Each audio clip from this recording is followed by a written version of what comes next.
Libercast presenta una producción de Libertópolis, donde nuestra misión es promover un mundo de personas libres y responsables en búsqueda de su felicidad.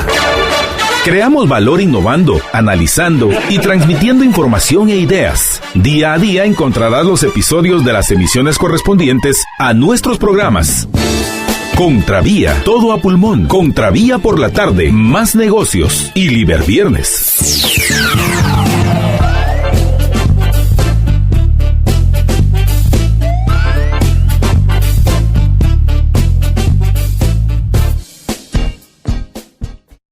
Muy buenas noches, bienvenidos a Más Negocios. Les habla María Dolores Arias y es un gusto estar con todos ustedes en un día que hoy llovió. Yo no recuerdo, estuvo nublado, ¿verdad? Y creo que en algunos lugares sí llovió, en esta área no llovió tanto, pero igual el tráfico complicado. Si usted va en el tráfico, por favor, respire profundo. Recuerde que lo están esperando. Libere ese estrés, deshágase de ese estrés. Y respire, haga por lo menos 3 respiraciones profundas, desconecte del tráfico y conéctese con nosotros, que hoy vamos a estar hablando acerca de la factura electrónica. Y no es para ponerle más estrés, sino simplemente para poder estar, pues, enterados y tomar decisiones informadas de los cambios que se avecinan y los que vendrán acerca de la factura electrónica, la cual se está implementando gradualmente para las diferentes personas que tienen NIT, básicamente.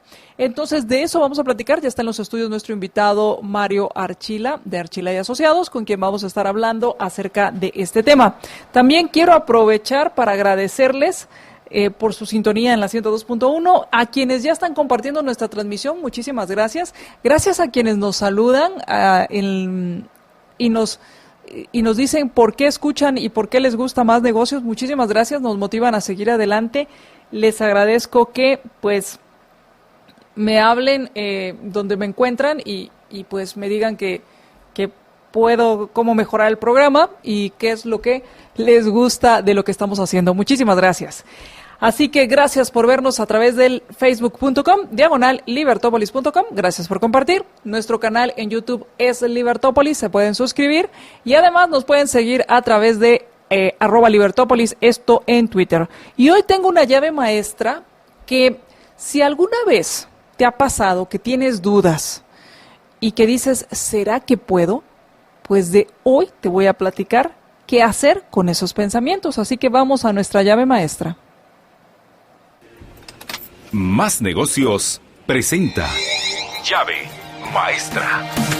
No perdamos el impulso, no perdamos esas ganas de hacer mejores cosas, de ponernos retos. Y aquí les vamos a dar herramientas que uno debería tomar en cuenta para hacérselo más fácil. Cuando uno tiene un reto, ¿por qué complicarse la vida si uno puede hacer la mochila más ligera? Llave Maestra.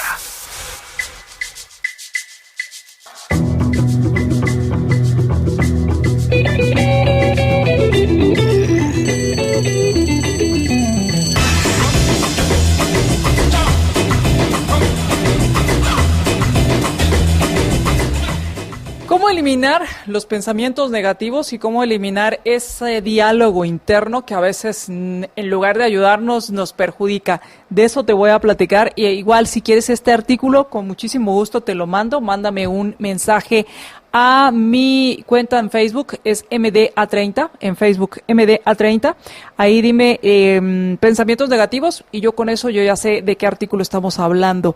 Ya he ido contestando varios de los mensajes que me han enviado, en algunos me he atrasado, pero se los envío, espero que aún les sean útiles. Muchísimas gracias por la paciencia y gracias por aquellos que me piden esta información.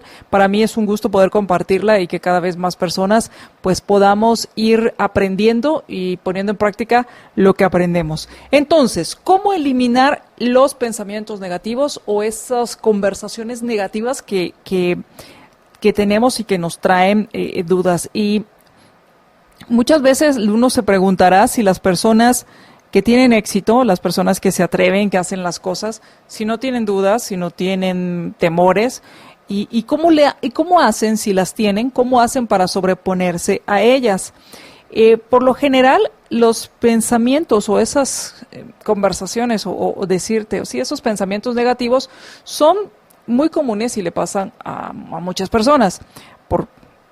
Y es una reacción basada en el miedo, que básicamente lo que hace es protegernos de aquello que no conocemos y de protegernos de aquella posible amenaza de un fracaso. Hay una amenaza de fracaso, entonces nos protegemos, vamos a salir de esa zona de confort, entonces es una reacción de protección, es algo que no conozco, es algo nuevo, como no lo conozco, no lo puedo controlar, entonces actúo en base al miedo en lugar de hacer otras cosas, Y hay algo que he ido aprendiendo, yo no sé ustedes, esto no está en el artículo, pero se los puedo contar, que he ido aprendiendo y es cómo manejar tus emociones, que no es fácil, porque pues son intensas muchas veces, pero cómo irte conociendo, cómo irte descubriendo y aprendiendo de ti mismo y de las señales que te manda tu cuerpo, cómo poderlas identificar de esas reacciones biológicas que tenemos y cómo identificarlas en el momento en el que van escalando. Ustedes han usado algunas pastillas o algunos polvos que son efervescentes que a veces utilizamos para el estómago. Bueno, cuando cuando empieza tu emoción, ese sentimiento de hacer efervescencia, tú lo empiezas a sentir. Si tú no lo paras en ese momento, es ya muy difícil pararlo cuando ya llegó al punto máximo y ya viene en picada y ya es dificilísimo, es muy difícil poder controlarlo. Por ejemplo, yo no sé si ustedes alguna vez, o si recuerdan, si alguna vez vieron El Encantador de Perros, y a mí me hizo mucho sentido la forma en que manejaba a los perros en cuanto a no dejar que la emoción del perro, el sentimiento de ese perro, escalara aún más. Y entonces, ¿qué observaba? El comportamiento o el lenguaje o las señales físicas que daba el perro. ¿En qué sentido? Pues paraba las orejas, ponía la cola de cierta forma, su postura era diferente y entonces en lugar de dejar que esa señal de alerta ahí fuera en aumento, lo que hacía era pararla en seco y desviarla. Entonces, considero que cuando tienes esas emociones de miedo, de ansiedad, pues cómo identificarlas antes de que hagan efervescencia, eso es clave. Ahora, este artículo te da tres estrategias que te pueden servir para eliminar o minimizar en lo que vas aprendiendo a eliminarlas, pero a minimizar el impacto que tienen esos pensamientos negativos. La primera estrategia es dejar de confirmar tus miedos.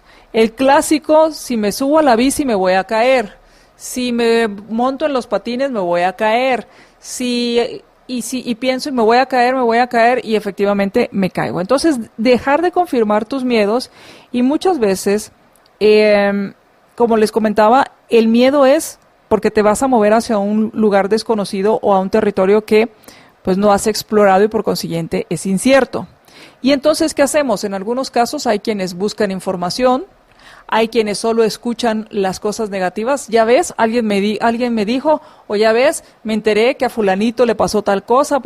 Y entonces en lugar de buscar casos de éxito, buscamos casos de fracaso que confirmen que efectivamente nuestras razones o nuestros sentimientos de miedo están fundados. No me refiero a ser kamikaze, sino me refiero a entender que estás actuando desde el miedo. Entonces, en lugar de buscar información y toda esta notas, esas ideas de que las cosas van a salir mal, deberías, y por consiguiente te van a paralizar, pues deberías evitar o buscar información de cuáles son los casos de éxito y cómo lo han hecho, porque precisamente ahí vas a entender o vas a comprender cuáles son los problemas o los desafíos que vas a enfrentar y que hay forma de solucionarlo. Entonces, evitar palabras o frases que impliquen duda o escepticismo, puedes empezar por ahí. Como por ejemplo, algunas frases que señalan duda. Yo no sé cuál usas o si te has descubierto alguna, pero por ejemplo, ¿y qué pasa si no puedo?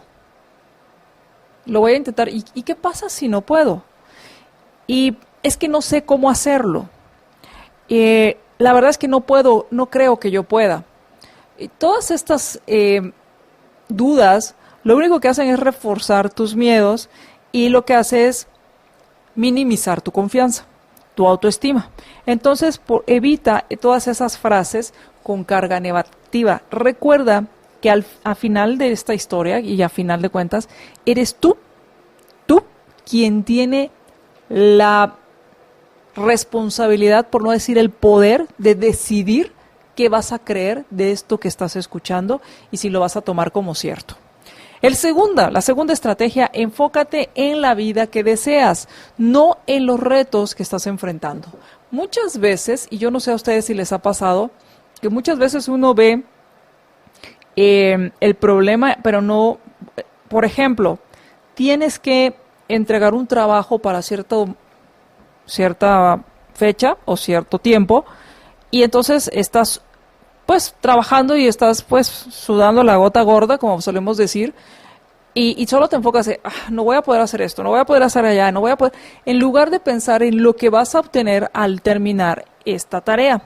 Entonces, muchas veces lo que uno tiene que pensar es en visualizar qué va a pasar cuando uno logre el objetivo, visualizar el objetivo, vivir ese objetivo. No lo sé, a veces pasa que uno, en lugar de pensar en lo bien que te vas a sentir cuando logres tu meta de ventas, o cuando logres iniciar tu negocio, o cuando logres la cita con el cliente, empiezas a pensar en todo lo que te va a llevar a conseguir la cita. Imagínate que ya estás en la cita y tienes la oportunidad de decirle a ese cliente o de exponerle a ese cliente las soluciones que tú tienes para su negocio. Es más motivador, definitivamente, el imaginarte, el visualizarte ya en esa reunión. Entonces, en lugar de enfocarte, si solo te enfocas en tus retos, pues continuarás alimentando las limitaciones. ¿A qué me refiero? A que, pues sí, si yo ya sabía que esto iba a ser muy difícil, pero ahí estoy, ¿quién me manda? ¿Yo qué iba a hacer? Y todas estas palabras que uno utiliza, pues se refuerzan cuando uno piensa en solo los retos y no en la recompensa, en lo que viene. Así que tu lenguaje debe reflejar, pues, optimismo, entender la realidad, pero optimismo de que vas a lograr lo que tus metas y que confías en lograr eso que estás esperando. Así que visualiza ese objetivo, visualiza lo que quieres en lugar de pensar en todo lo que debes pasar para llegar a él. Y por último, establece una red de contactos con líderes y personas que hayan pasado por lo que tú ya pasaste y que te inspiren. Encuentra el tiempo para poner en tu agenda actividades de networking, de relaciones públicas, de que puedas conocer personas, que pues te des cuenta que no estás solo, que hay muchas personas que ya han pasado lo que tú has pasado o que han superado otros retos y que lo han logrado, y que te hagas sentir con una confianza de que tú también lo puedes hacer, de que es posible, y salgas pues que te quieres comer el mundo. Yo no sé si has ido a algunas reuniones o algunas actividades donde conoces gente maravillosa, gente espectacular, con mucha energía, que te contagia esa energía, o que tú contagias a otros esa energía, o que al platicar tú te puedes dar cuenta de esa pasión que te mueve, o alguien más te puede decir, mira, y te hace un comentario donde tú te das cuenta de esa pasión que tienes o de muchas cosas. Entonces, busca tener presencia o estar en estos lugares donde puedas también llenarte de energía para poder lograr tus metas. Espero que estos tips o estos comentarios te hayan servido. Si quieres el artículo completo, con muchísimo gusto te lo puedo enviar. Solo me mandas un inbox a MDA30, esa es mi página en Facebook, y ahí te lo mando con mucho gusto.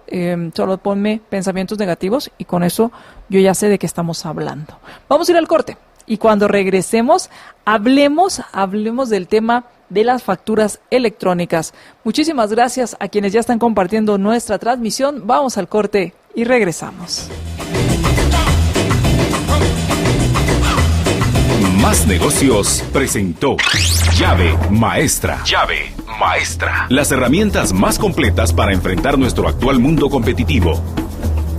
Llave Maestra.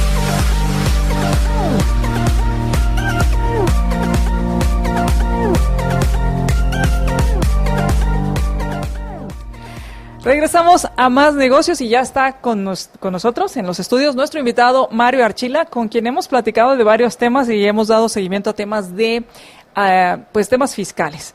Y en este caso, pues el tema que hoy nos trae, y que después nos traerán otros, por lo que estoy viendo, pero el tema que hoy nos trae es el tema de la factura electrónica. Tuve la oportunidad de platicar con un contador, no tengo ahorita su nombre, pero sé que es de una empresa que se llama Vesco, y le mando saludos, que me decía, mira, yo lo que visualizo con lo de la factura electrónica es que poco a poco la idea es incorporar a cada vez más, hasta que estén casi que todos, y que llegue un momento en que te diga la SAT, usted tiene que pagar esto de IVA, porque tiene las facturas de los proveedores, que todos en algún momento somos proveedores, y la tuya, y tu facturación. Y entonces, con esto, lo que va a hacer es decir, bueno, señores, este es tu giro, estas son las facturas que dicen los proveedores que te facturaron, estas son las que tú dices que facturaste, entonces la diferencia es esta, ahí está, y paga esto. ¿Vamos a llegar a esto? Primero, buenas noches. Perdón, buenas noches, sí. Sí, esa es la planificación que tiene SAT respecto a la factura electrónica. Si uno le sigue las declaraciones a Abel Cruz de cuando era intendente de recaudación, ahora que es superintendente, él cuando se postuló al cargo de superintendente, ya siendo intendente de recaudación, empujó como el punto fuerte de su plan de trabajo en la administración la factura electrónica, enmendando lo que decía él, la factura electrónica que tenemos implementada realmente no es una factura electrónica que nos sirva para lo que se busca. Y el plan va a que la totalidad de los contribuyentes de IVA, los emisores de facturas, estén en este régimen. Y la siguiente fase de eso, entonces, es cuando la totalidad de los emisores de facturas están en factura electrónica en línea, como es el término completo de la FEL. Eso permitirá a SAT hacer los cruces de información para establecer directamente por SAT cuál es el monto de IVA adeudado por cada uno. También le va a permitir a SAT tener el movimiento de los inventarios de cada quien. La cadena puede empezar en importaciones. SAT tiene la información de la importación y luego de todos los pasos de la cadena hasta llegar al consumidor final. Y va a poder con eso establecer los movimientos de inventario. También va a poder establecer los gastos que se tienen por facturación. Con el cruce de información al IX va a poder establecer los gastos por planilla. Y básicamente está completando la información para una declaración de impuesto de la renta también. Y ese es el sueño de la administración tributaria, poderle proveer a sus usuarios, nosotros los ciudadanos contribuyentes de impuestos, proveer la información para completar las declaraciones. Y ahí cierra el círculo de la implementación de la factura electrónica en línea. Ahora, actualmente lo que se está haciendo es una implementación gradual, se está llevando a cabo, se están dando notificaciones, se están sacando resoluciones y están quienes de forma voluntaria están optando por este tipo de facturación. Sí, solo que hay que entender que estamos hablando de dos facturas electrónicas en línea distintas. Okay. La que están implementando ahora es la primera regulación de FEL que no está contemplada en la ley del IVA. Y a partir de octubre debe entrar en vigencia la ley del IVA, que contiene una obligatoriedad distinta para el FEL. Ok, entonces vamos a ver, como diría Jack el Destripador, vamos por partes. La primera parte es, la factura electrónica en línea no está contemplada en la ley del IVA. No. Hasta Sí. el momento se puede decir que la factura electrónica es ilegal. Ok. porque no está contemplada en ninguna ley. El régimen de factura electrónica, digamos, el anterior, que son dos regímenes diferentes de factura electrónica, el GFASE y el EFASE, Ujú. se crearon por el directorio de SAT, pero no estaban contemplados en ley. Y el directorio de SAT dicta los reglamentos para FEL que se dictaron ya con Abel Cruz de superintendente.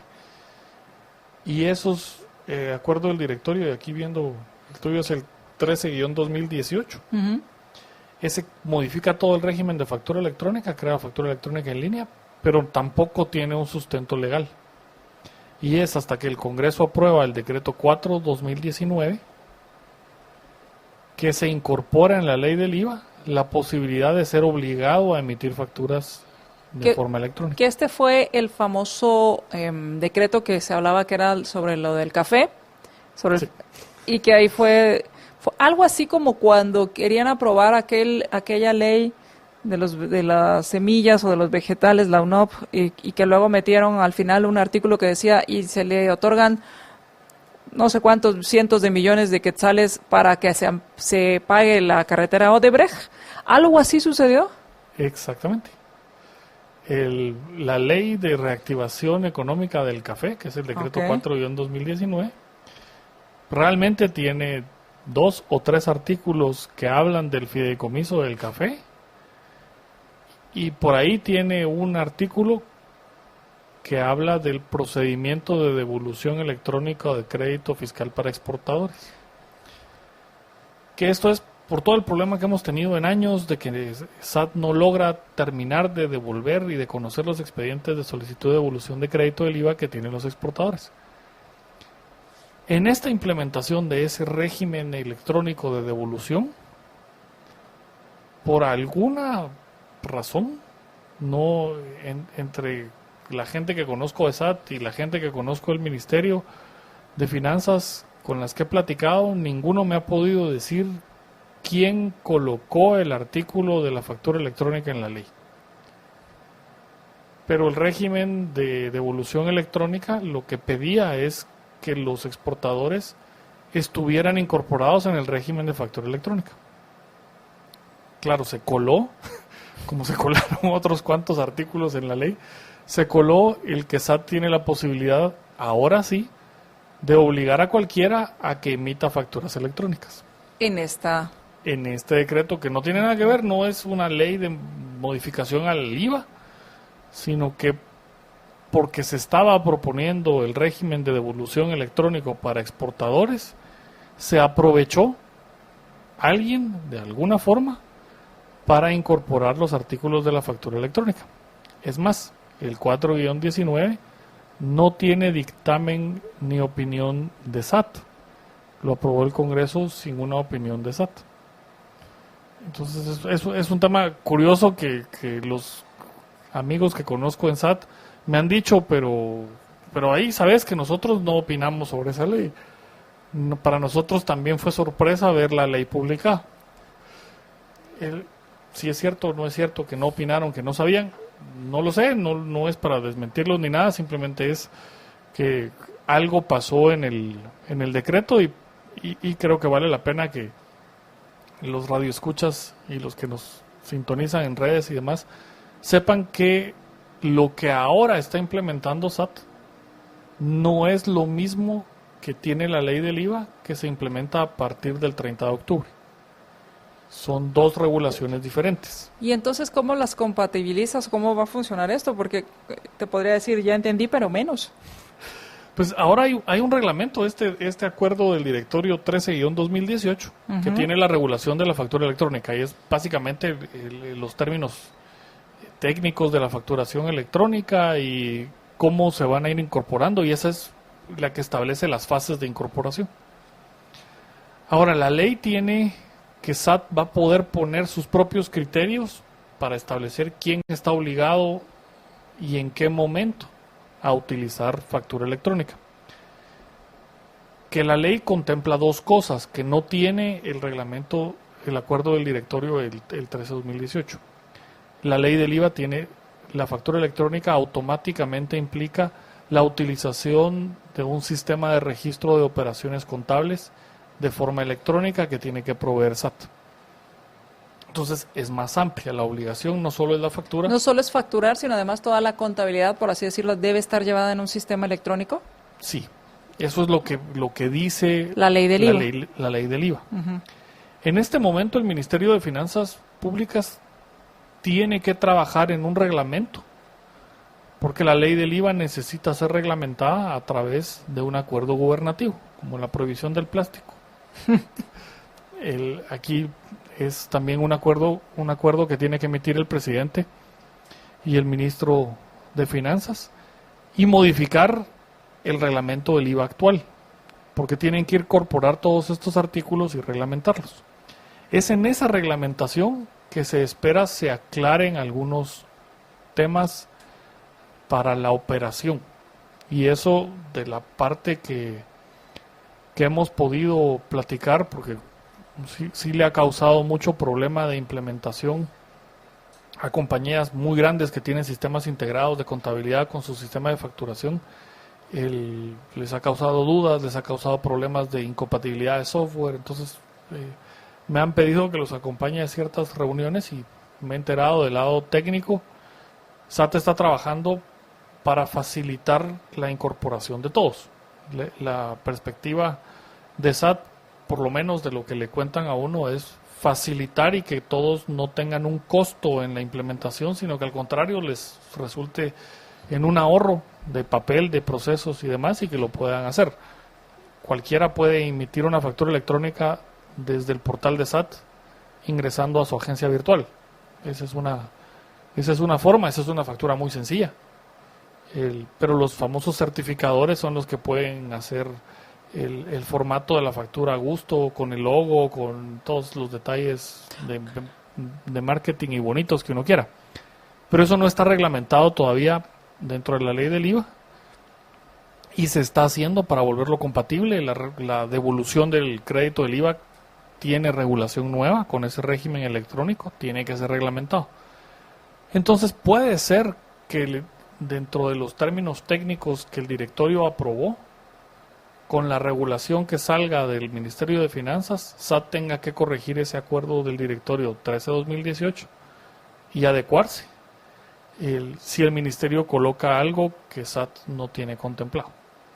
Vamos a ir al corte y cuando regresemos. Entonces, por lo que voy entendiendo, es necesario que se emita este reglamento para entender cuál es el alcance del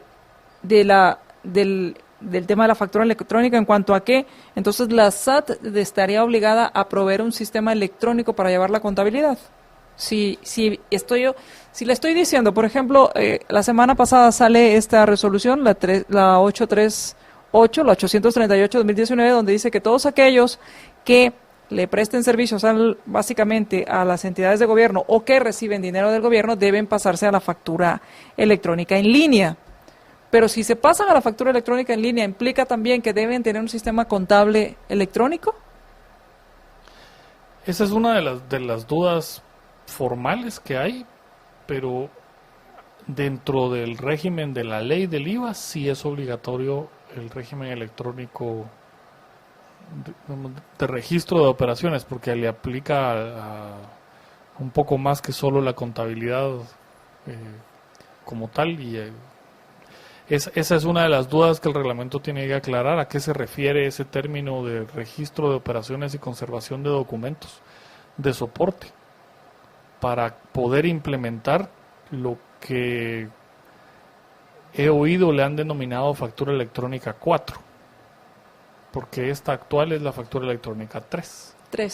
Vamos a ir al corte y cuando regresemos hablemos entonces de cuáles son las implicaciones y por el momento a qué está obligado, por ejemplo, estas personas, estos profesionales individuales que le prestan servicios a organismos del Estado y entidades autónomas, descentralizadas y todas aquellas que reciben fondos del gobierno. Vamos al corte y regresamos. Quiero vivir en una sociedad de personas responsables y libres y que busquen su propia felicidad. Su propia felicidad. Libertópolis.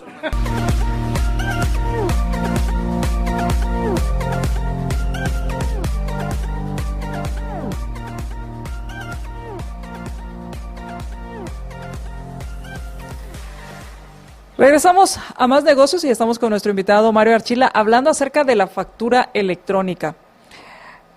¿Qué pasa, Mario, si yo estoy dentro de este régimen, proveo servicios profesionales individuales a una municipalidad o a un porque incluso abarca fideicomisos, abarca todo aquello que reciba fondos públicos y dice que ahora tengo que incorporarme al régimen de factura electrónica?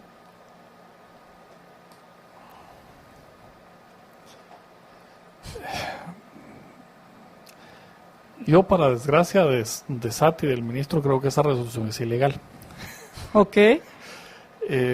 Pero, bueno, ahí está. Un profesional liberal, una persona que presta servicios técnicos o cualquier persona que presta servicios personales que no sean en relación de dependencia, está obligado a emitir una factura. Uh-huh.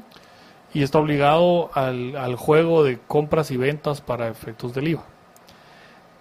A partir de octubre, la incorporación a la factura electrónica a esa persona le implicaría que tiene que llevar la factura por emisión electrónica, que de nuevo es de las personas que puede entrar al portal de SAT, abrir su agencia virtual y emitir la factura desde un celular, porque son datos que coloca uno el correo electrónico del cliente y llega la factura electrónica, que es un archivo. Con eso se cumple la parte de factura electrónica. Ahora, la ley obliga a llevar operaciones y registros electrónicos y conservación de documentos electrónicos. Tristemente, eso es lo que dice la ley. No sabemos necesariamente hasta dónde se va a llegar con el sistema. Primero, porque no tenemos el reglamento que nos defina qué debe ser registrado y de qué manera. Y luego, por lo que comentaba, en algún momento le tomó por sorpresa a SAT que se hubiera incorporado para todo el usuario de factura electrónica ese registro electrónico de documentos y conservación electrónico de operaciones y conservación de documentos. Entonces no sabemos hasta dónde va a llegar. Lo que me decías, si uno recibe todavía facturas en papel, por aparentemente ejemplo, habría que escanearlas y subirlas al sistema. Aparentemente. A un sistema que no sabemos todavía cuál es. Que no sabemos cuál es. Pero si uno solo lee la norma, eso es lo que pareciera que la norma está pidiendo. Que todos mis documentos de soporte, documentos de pago, recibos de caja, facturas que recibo, todo esté resguardado electrónicamente en los servidores de SAT. Eso pareciera que quiere decir. Pero hemos tratado de averiguar, SAT no opina eso. Dice que sería complicadísimo hasta en capacidad de diseño y de almacenaje. Y de almacenamiento. Imagínate escanear las imágenes. Sí, eso sería muy pesado. Si todos tuvieran FEL, pues por lo menos no hay archivos pesados en FEL. Imágenes, por así decirlo, son documentos menos pesados. Sí, relativamente pocos, pero SAT tampoco puede crear un sistema de contabilidad como tal para el millón de personas que tributan. Primero porque es imposible, hay cualquier cantidad de sistemas contables que tienen nomenclaturas de cuentas y tienen procesos adaptados al giro y adaptados específicamente a la empresa y los procesos propios de la empresa que lo utiliza. Entonces, de eso, por lo menos la parte técnica de SAT, lo que me ha comentado en las reuniones que hemos tenido es que ellos no están aspirando a diseñar un sistema contable. Lo que están aspirando es que ese sistema de registro, como dice la ley, sea lo que tú mencionabas, que SAT le provea a los usuarios la información de sus compras y de sus ventas, y la información de sus movimientos de inventario para que la pueda ir a captar del sistema y utilizarla en su contabilidad formal que está mandada por el Código de Comercio, los que tienen contabilidad completa. Los que solo llevan estos profesionales, que serían los que están ahora obligados cuando prestan servicios al gobierno o entidades que reciben fondos públicos, obtendrían la información de sus ventas, por lo menos, de la misma SAT. Toda la facturación y les llegaría y pudieran descargar básicamente un archivo hoja electrónica para que tengan registradas todas las ventas que hicieron durante el mes y no tengan que contratar a alguien para que lo haga o no tengan que perder el tiempo haciéndolo ellos mismos. Eso es lo que SAT me contó en una reunión hace un par de semanas, que es lo que ellos están esperando hacer. Y obviamente para esto necesitan que el Ministerio de Finanzas emita este reglamento en ese sentido. Sí, y entiendo que hay una comunicación entre las dos instituciones, una como quien tendrá que operar estas modificaciones a la ley del IVA y el Ministerio de Finanzas como que tiene que reglamentarlo, y al final de cuentas los reglamentos en materia tributaria son para facilitar la recaudación, no para complicarla. Eso es lo que la Constitución manda. Eso es lo que se supone. Y eso es lo que se supone. Entonces el Ministerio debería acatar los consejos técnicos de SAT e irse por un sistema de resguardo de información en ese sentido, en el que SAT me recopila todas las veces en que yo aparezco como proveedor y me emite un archivo de mis ventas, ajá, y me recopila toda la información donde yo aparezco de cliente y me manda mis compras. Claro, esa sería la idea. Nos mandan una pregunta, nos dice Rudy, duda ingenua, ¿Estados Unidos utiliza factura electrónica? ¿Se utiliza en otros países, tengo entendido? Estados Unidos no tiene IVA, entonces Estados Unidos no tiene este sistema. Estados Unidos tiene un impuesto a la venta y no documenta el impuesto a la venta, no lo documenta con un sistema de factura. Tienes razón, porque yo lo que he visto es que cada proveedor, por así decirlo, cada persona genera su propia factura, te manda su factura y no necesita ir a ninguna oficina para que le autorice la factura o a una imprenta que esté autorizada para poder emitir la factura que está imprimiendo. Así es. El sistema de Estados Unidos, primero el sistema federal de Estados Unidos no incluye impuesto a la venta. Eso es un impuesto estatal. En algunos casos, en algunos otros casos es un impuesto municipal. Hay estados que no tienen impuesto a la venta como estado, pero ciudades dentro de esos estados que sí. La fiscalización en Estados Unidos federal es del impuesto a la renta federal, porque también puede haber impuesto a la renta estatal e impuesto a la renta municipal. Y el mecanismo de auditoría que tiene Estados Unidos principalmente es que tiene acceso a la información bancaria, esa la contrasta con las declaraciones de impuestos y cualquier discrepancia le pide las explicaciones del caso a los sujetos para que le lleven la documentación necesaria de por qué hay discrepancias entre declaración de impuestos y movimientos bancarios. Que eso no quiere decir que lo que en Guatemala se conoce como levantamiento del secreto bancario está bien regulado y si Estados Unidos tiene acceso a la información bancaria. No. Estados Unidos tiene acceso a la información bancaria como un elemento de la auditoría. Aquí no se reguló como un elemento de la auditoría de manera clara, entonces es tan ambiguo que más parece que es un elemento para persecución penal, y eso es lo peligroso. Allá sí está muy claro que el IRS no va a iniciar un caso criminal contra alguien porque sus bancos reflejan distintos movimientos que sus declaraciones de impuestos. Primero hay una explicación que requiere para llegar a entender la operación. No claro, para irle entendiendo la diferencia, porque uno diría, bueno, si tienen acceso a esa información es igual a lo que sucede en Guatemala, pero no es así. No.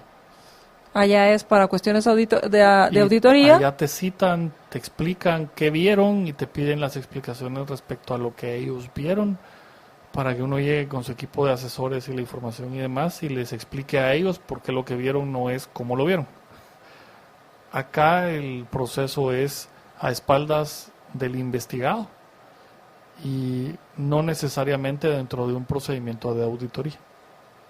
en el que uno tiene la posibilidad de explicarle a los auditores esos movimientos de banco son cuentas de terceros, son anticipos a futuras ventas, son préstamos. O sea, uno puede llegar a conclusiones bien erróneas, pero Estados Unidos no tiene factura electrónica, existe en Latinoamérica, en algunos países.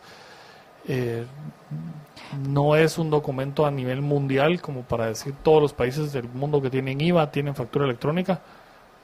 No tienen algún tipo de reporte electrónico, sí, desde reportes electrónicos de precios de transferencia, con cosas más complicadas, a traslados de información periódicos que se hacen a las administraciones tributarias. Pero nosotros tenemos un sistema de IVA y eso es lo que aquí le están apuntando. Vamos a ir al corte y cuando regresemos hablemos ¿cuáles son entonces, si estás en este régimen o recibes una notificación de pasarte a factura electrónica, ¿esto qué implica? ¿Qué hago con mis facturas? Vamos al corte y regresamos.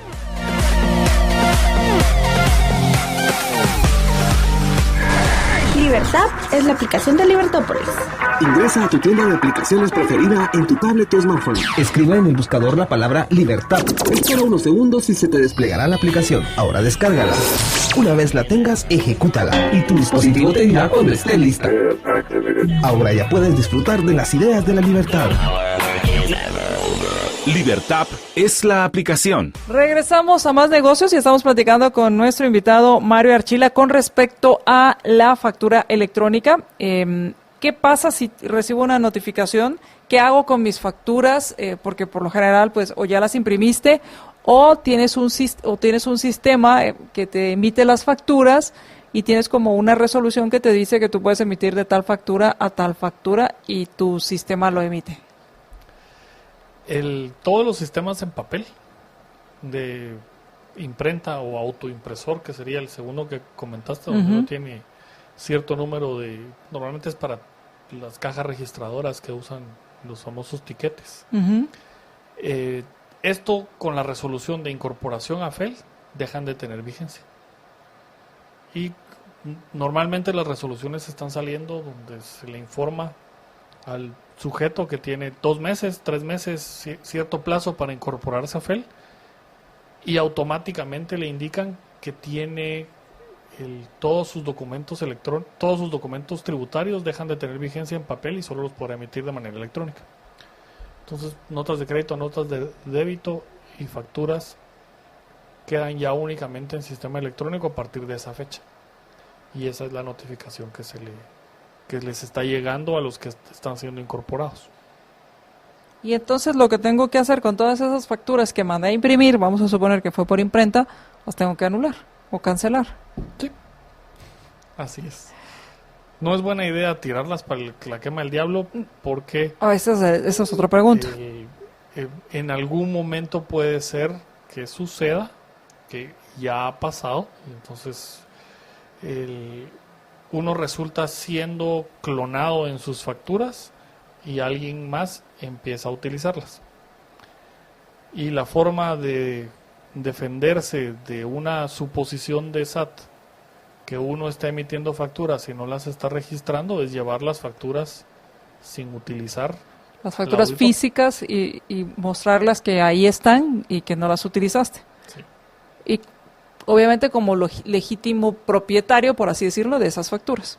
Sí, porque es bien fácil que alguien tenga una factura anterior por alguna razón, de las que pueden estar circulando por ahí, y vea el número de resolución, tenga el formato porque tiene copia a la vista, y tiene el número de resolución y va a cualquier lugar de impresión, escanea una a colores, se imprime, le cambia la numeración en el Photoshop y ya con eso se hizo las facturas en las que uno terminaría siendo el responsable. Entonces no es que me llega la notificación y me enojo con SAT porque ahora tengo que tirar todo este papel, no, hay que guardarlo porque puede servir. Puede servir. Además, si no tengo estas facturas, ¿tendría alguna multa o algo? Suponiendo que no me clonaron. En principio no, por eso es que mucha gente puede ser que tome la decisión de las va a tirar a la basura y las va a destruir para el 7 de diciembre, no sé, pero no hay ninguna obligación de qué hacer con esos documentos como tal. Es simplemente una buena práctica mantenerlos y conservar aún los no usados, por lo menos por el plazo de 4 años. Ok. Para evitar este problema de que te puedan clonar. Ahora, ¿qué pasa si yo tengo las famosas facturas que emito en estas impresoras pequeñas y que sale el ticket que no es un ticket, realmente es una factura, le entrego al cliente, que se usa mucho en retail, y recibo una notificación de estas? Hay 2 caminos. Adecuar el sistema para que imprima, como dice el régimen, una representación gráfica de la factura electrónica, lo cual quiere decir que uno emite electrónicamente la factura y esa factura se convierte en un archivo visual que uno puede imprimir. Cuando tú dices que uno la emite, no es que yo me invente el diseño y, por ejemplo, como dijiste Photoshop o cualquier otro, o le diga al patojo chispudo que se haga su factura y ahí las empiezo a emitir. Tiene ciertas características. Sí. SAT provee un sistema de facturación electrónica gratuito. Que ya me contaron, hay un par de tiendas que ya así de alto tráfico, pero que su monto de facturación promedio son 5 o 10 quetzales y está usando ese sistema. Y se emite desde una tablet o desde un celular. Y lo que entiendo es que tienen una impresora pequeña y hacen esa representación gráfica, que convierten el archivo electrónico en un PDF que tiene el nombre y la dirección para que uno de ser humano lo pueda leer, porque la otra solo los sistemas electrónicos. Y eso se imprime. Y la otra es utilizar un certificador. Y el certificador cumple las funciones que antes hacían los famosos GFASI. Para efectos del tema de factura, el certificador es el que tiene las medidas de seguridad para la emisión, valida esa información con los servidores de SAT y resguarda la información electrónica de las facturas en los servidores autorizados de SAT.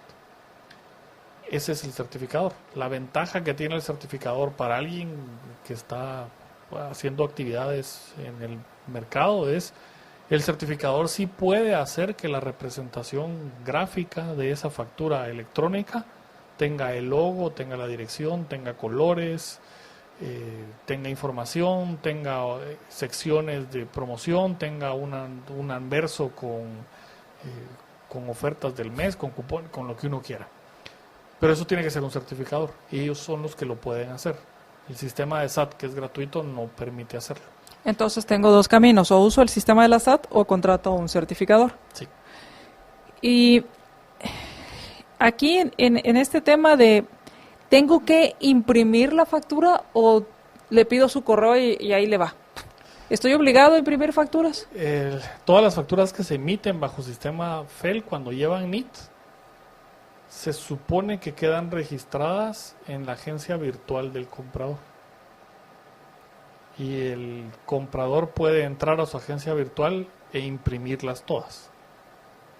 Ahí las tiene registradas, se supone. Yo no he visto cómo funciona el sistema. El sistema. Primero porque para mí sigue siendo ilegal, entonces digo, cuando sea legal me enteraré. Pero eso es la información que tengo que quedan guardadas ahí. Hay aspectos en la ley que todavía están diseñados para papel, como las notas de crédito y notas de débito que requieren sello y firma de recibido. Claro, que esta era la otra pregunta. ¿Qué pasa si la factura me dicen, mire, ahora quiero que lo ponga este concepto y no el otro? Y esa es otra pregunta. ¿Qué tan adaptable es? Y entonces, cámbiame la factura. Si con factura electrónica no se pueden cambiar facturas. Eso es imposible, porque la factura queda registrada ya como una operación realizada. Lo que hay que hacer es lo que manda la ley: emisión de notas de crédito, notas de débito. Pero esa parte de la normativa obliga a que la nota de crédito y nota de débito esté sellada de recibido. Entonces, ese es uno de los casos en los que electrónicamente no lo puedo resolver. Tengo que imprimirla para cumplir con el requisito de forma que me la selle el que la va a recibir. Ha pasado con emisores de factura electrónica en el régimen anterior, que llegan los auditores de SAT en estos barridas que hacen en centros comerciales y zonas comerciales y le piden a los dependientes de tienda que le enseñen la última factura emitida y la siguiente por emitir. Y le dice, yo soy emisor electrónico, entonces yo no tengo la última emitida y la siguiente por emitir, porque son bits. Ujú. Y han tenido altercados con estos auditores porque no están adaptados a que el sistema electrónico no tiene papel y en la tienda no hay copia impresa. Claro. Eso no está resuelto porque la ley solamente incorporó artículos pero no resolvió los procedimientos internos de SAT ni resolvió esas otras normas donde piden el papel y el resguardo en papel. Hay una multa por emitir facturas en medios que se borran con el transcurso del tiempo. Entonces, Solo que empecemos con todas las máquinas de parqueo. Solo con esas. sí, esas tienen automáticamente sanciones. Y es una sanción por cada documento emitido porque no las impresiones térmicas, si uno las deja en el carro encima un día y cuando llega está borrado. El sol las borra. Si uno las guarda en la billetera, También. probablemente también se borran. Y eso está prohibido. O sea, si hay una sanción que es la forma correcta de hacer una prohibición en ley, ¿verdad? No digo no se puede, sino que digo si lo hace le tiene una sanción. Solo por aquello del acuerdo del plástico. Claro. Pero toda esa parte de la integralidad de la normativa no fue arreglada. Entonces creería yo que el paso inteligente es arreglar todos los artículos que hablan de papel y arreglar en SAT todos los procedimientos internos que hablan de papel. Pues ya estamos terminando el programa. Muchísimas gracias, Mario, por habernos acompañado. ¿Y cuál sería la recomendación que le harías a las personas que ya están recibiendo estas notificaciones y a las que aún no lo han recibido? Pues empecemos con los que aún no lo han recibido. A partir de octubre, todo el que está registrado dentro del régimen del IVA las va a empezar a recibir. La cosa no es quién, la cosa es cuánto. ¿Qué criterios no se saben? Esos estarán en el reglamento, entonces hay que estar atentos si el reglamento establecerá algún tipo de criterios adicionales o todos los va a establecer SAT, con lo cual deberá haber una modificación al régimen de factura en SAT. Una pregunta, no necesariamente necesitas recibir una notificación. Con una resolución como esta entras a la olla, por así decirlo. No, la ley sí obliga a ser notificado. O sea, esto solo es un aviso y tienes que estar notificado. Según la ley, sí. SAT puede emitir estas resoluciones y hace la incorporación al régimen.